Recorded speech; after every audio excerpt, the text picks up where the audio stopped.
Certo, em nome de Jesus. Agora nós vamos receber o pregador, o pastor Leandro, que vai estar ministrando. Eu peço para você se colocar de pé em nome de Jesus, para nós estarmos orando pela vida do servo do Senhor. Estenda a tua mão para cá, em nome de Jesus. Vamos orar. Soberano eterno Pai, aqui está, Senhor, o teu filho, Senhor, em nome de Jesus.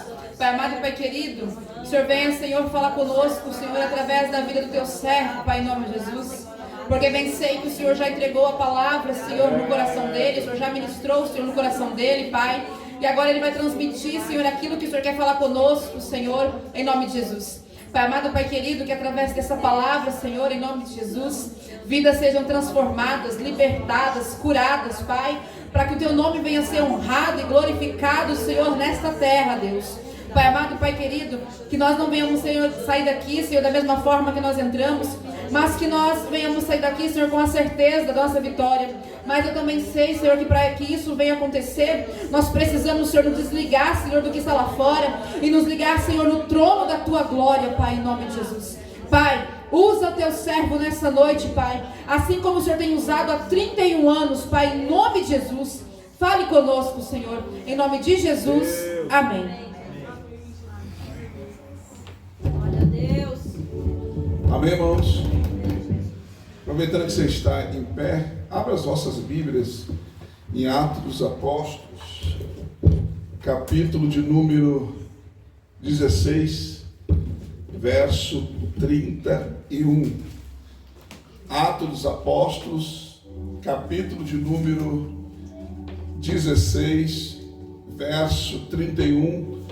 Quarto dia da nossa campanha, a minha família no altar de Deus. Amém? Glória a Deus. Quem achou, por gentileza, diga amém. Amém. Diz assim na palavra do Eterno: responderam eles: crê no Senhor Jesus Cristo e serás salvo tu e a tua casa. Glória a Deus. Amém? Podem tomar os vossos assentos na presença de Deus.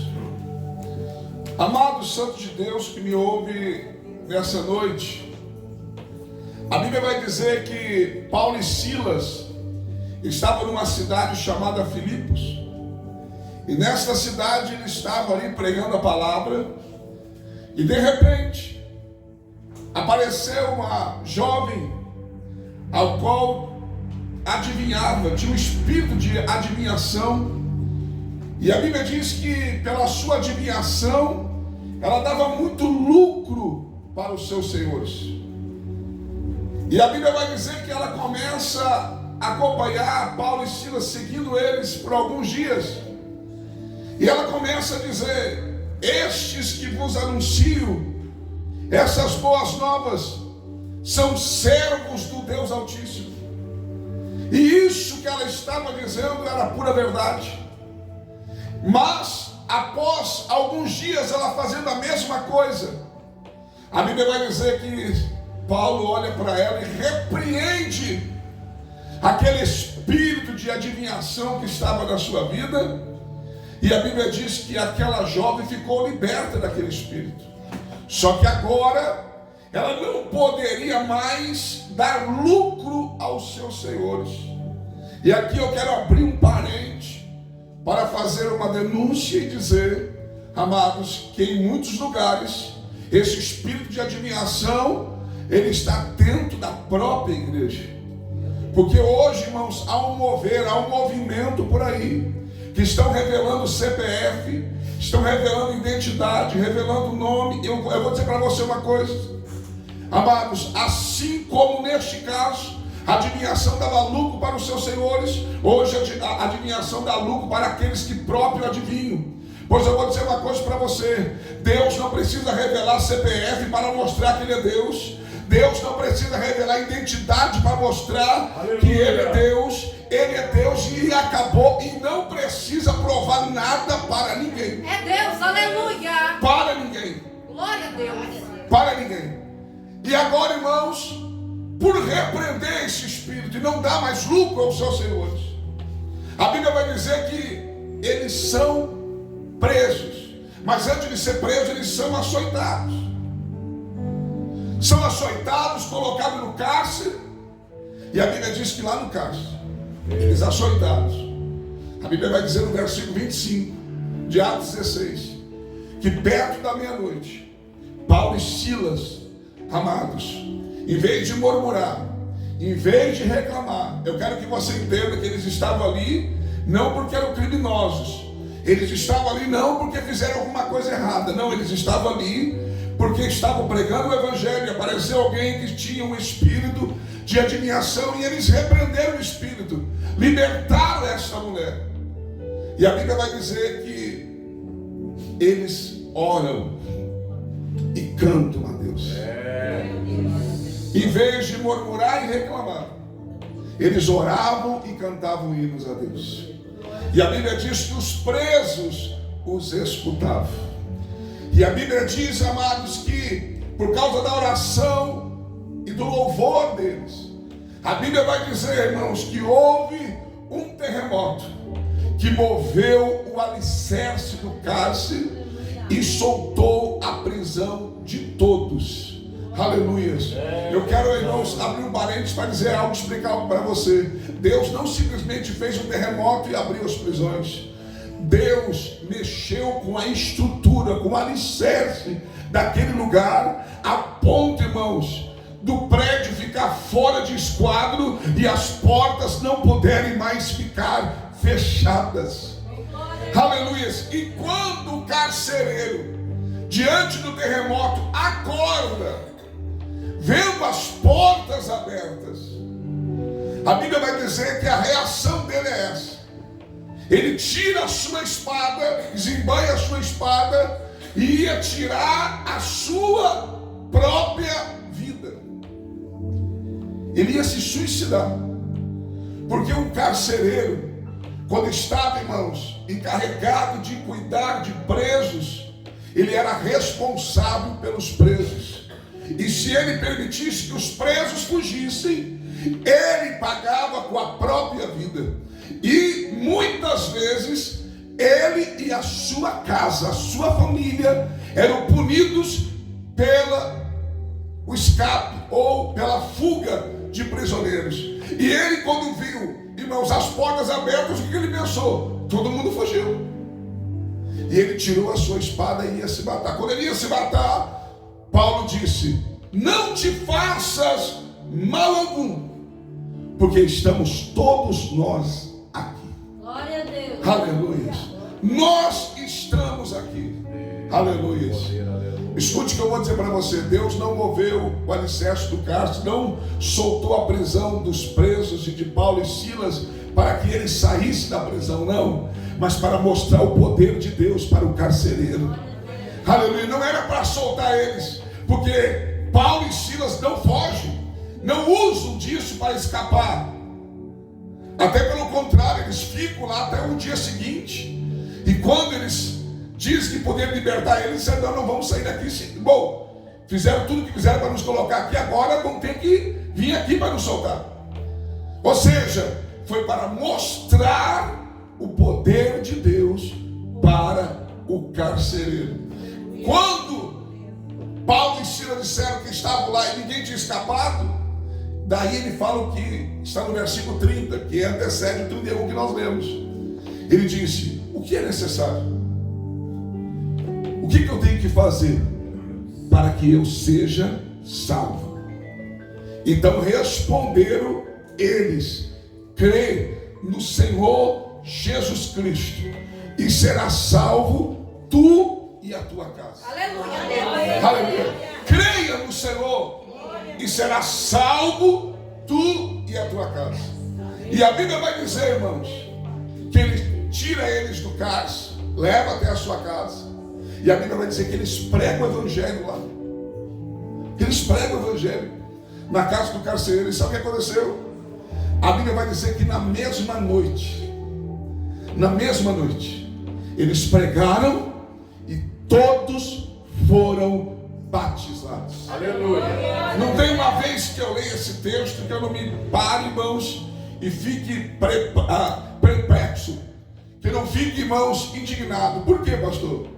Porque às vezes, irmãos, a gente prega uma vida inteira e a pessoa não quer se decidir para se batizar.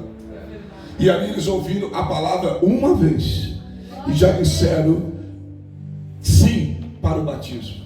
Sim para se batizar. Aleluia. Eles ouviram o Evangelho e já quiseram se batizar na mesma noite.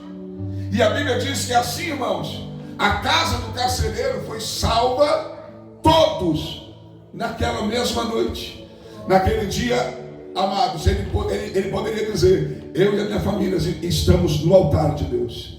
Eu e a minha família estamos na presença de Deus. Mas eu quero destacar aqui, irmãos, algumas coisas importantes. A gente está aqui nessa campanha, eu e minha família, no altar de Deus.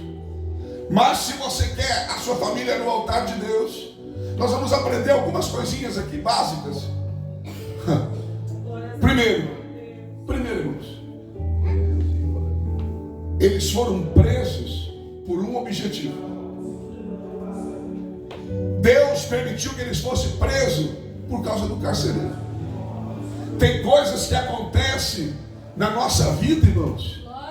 Tem coisas que acontecem na nossa vida, amados, é por causa que Deus quer salvar alguém. É verdade, Deus. Deus quer usar, amados, a nossa vida para ser salvação na vida de outro.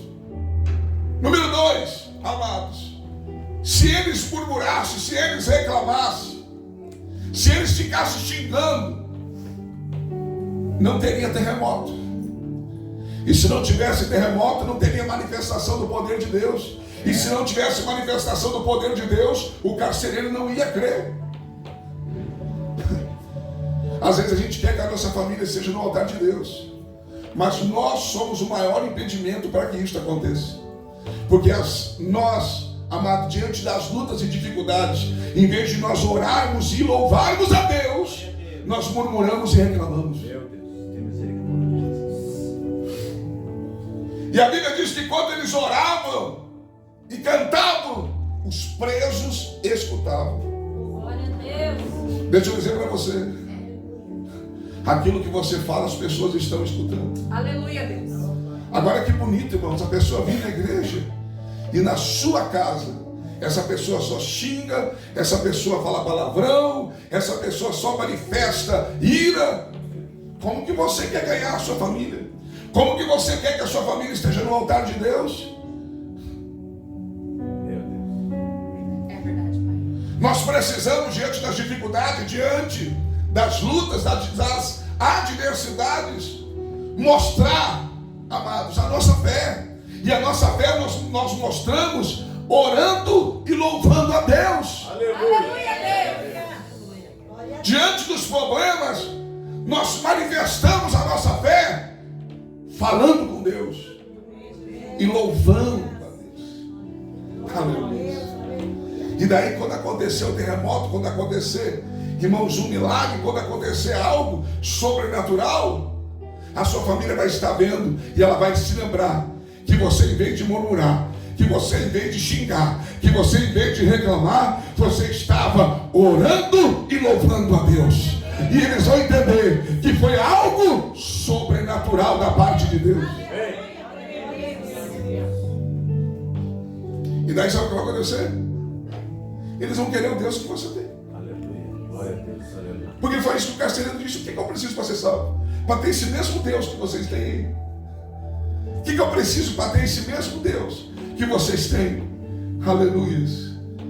Às vezes, irmãos, infelizmente, tem pessoas que a sua família não quer esse Deus. Porque se for para ir na igreja para ser assim, ir na igreja para agir assim, ir na igreja para falar assim, ir na igreja para ser desse jeito, eu não quero. Eu não quero. Eu já vi gente, irmãos, ímpia, filho ou membro de família de crente, dizer: se for para ir na igreja igual a mãe dela, que nem o pai dela, que nem os irmãos dela, ela não vai.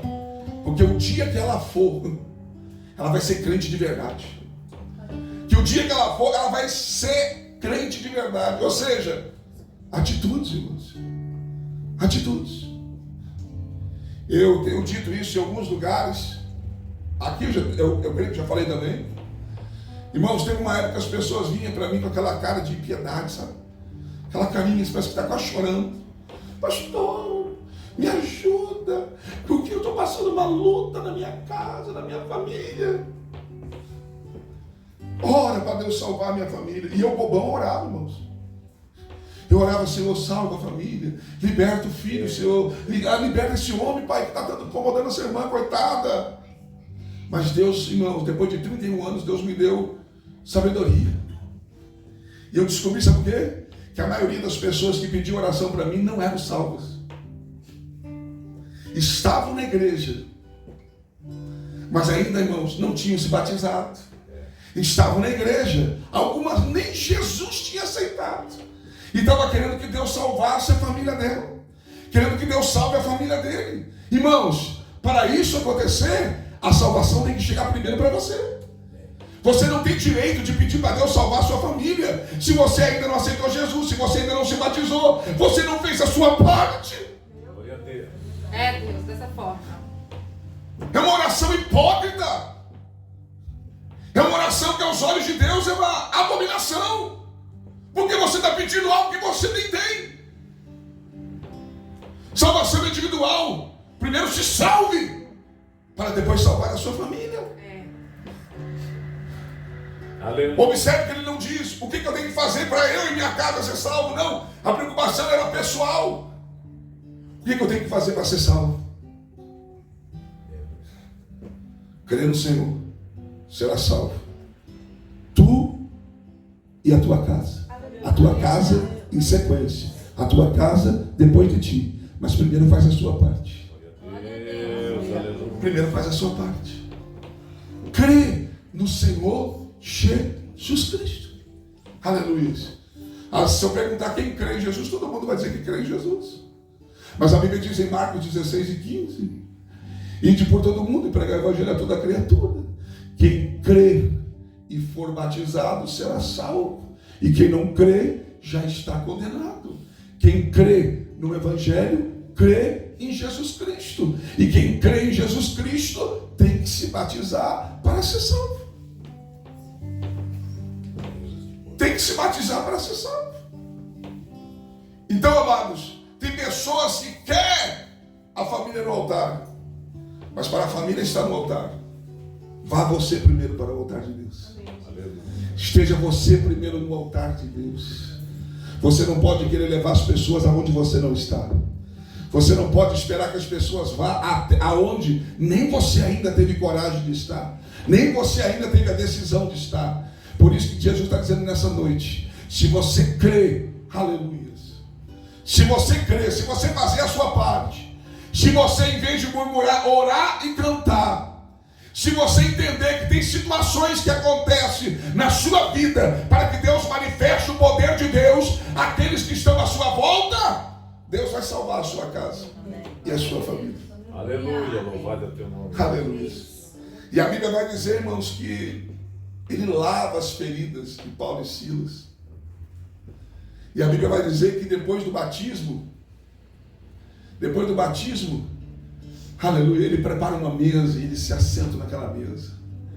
E a Bíblia diz que o carcereiro sentia alegria, ele e toda a sua casa, por terem crido em Deus. Aleluia. Aleluia. Deus.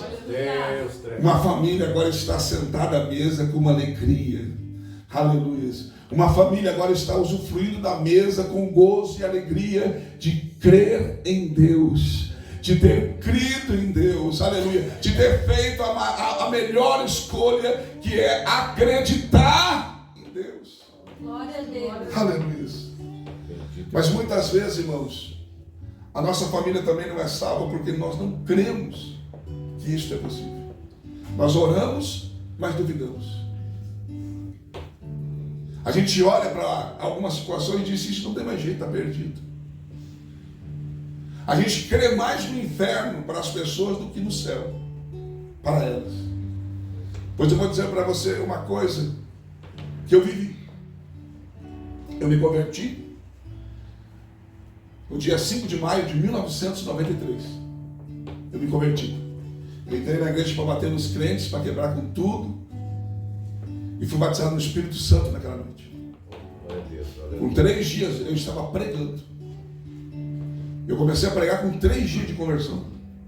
Com 4 dias eu estava profetizando no meio deles.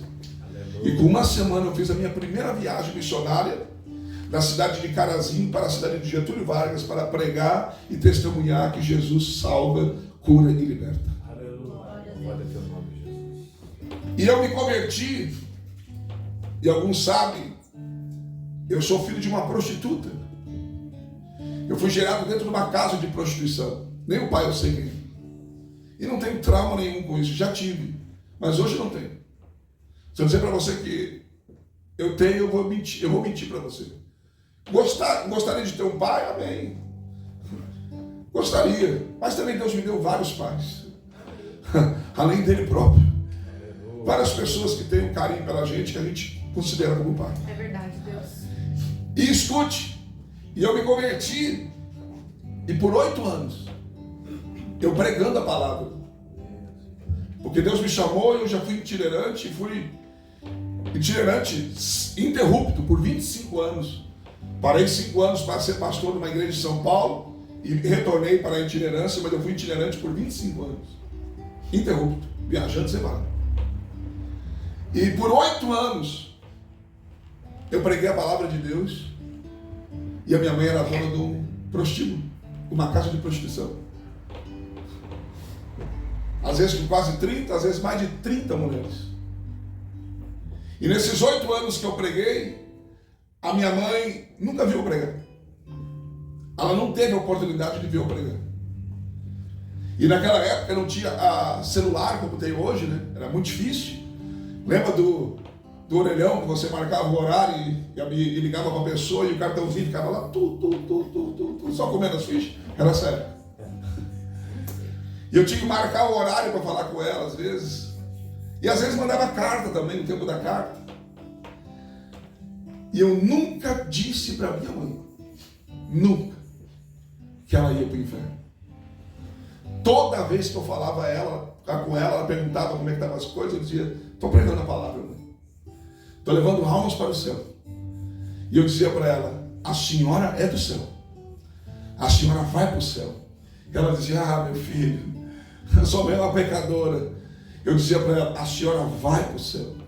Porque eu cria no Senhor, e quem crê no Senhor, há uma promessa. Aleluia. Que será salvo tu e a tua casa. Glória a Deus. Eu tinha a convicção que a minha mãe seria salva, mesmo naquela vida. E passou-se 8 anos. 8 anos se passou. E a minha mãe ficou muito doente. Muito doente. Ela tinha aproximadamente uns 47 anos, ela ficou muito doente. E quando ela foi no médico e fez vários exames, ela descobriu que ela estava com câncer no pulmão por causa do cigarro, viu, irmãos? Alguns duram mais, alguns duram menos, mas minha mãe morreu com 49 anos por causa de câncer no pulmão, por causa de cigarro. E ela descobriu que estava com câncer no pulmão e também cirrose. À noite, né, irmãos?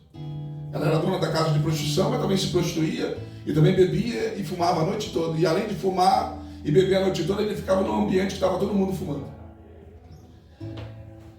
E ela pegou e disse, o médico disse para ela, a senhora tem 6 meses de vida. Quando o médico disse para ela que ela tinha 6 meses de vida, sabe o que foi a primeira coisa que ela se lembrou? Não do inferno. Porque eu nunca disse que ela ia para o inferno. Ela se lembrou do céu. Ela disse, eu só tenho 6 meses de vida para me preparar para ir para esse céu que meu filho disse que eu vou.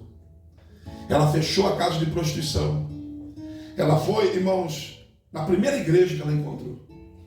Ela sentou no último banco e ela disse para a pessoa que estava ao seu lado, eu vim aqui hoje para ser salva.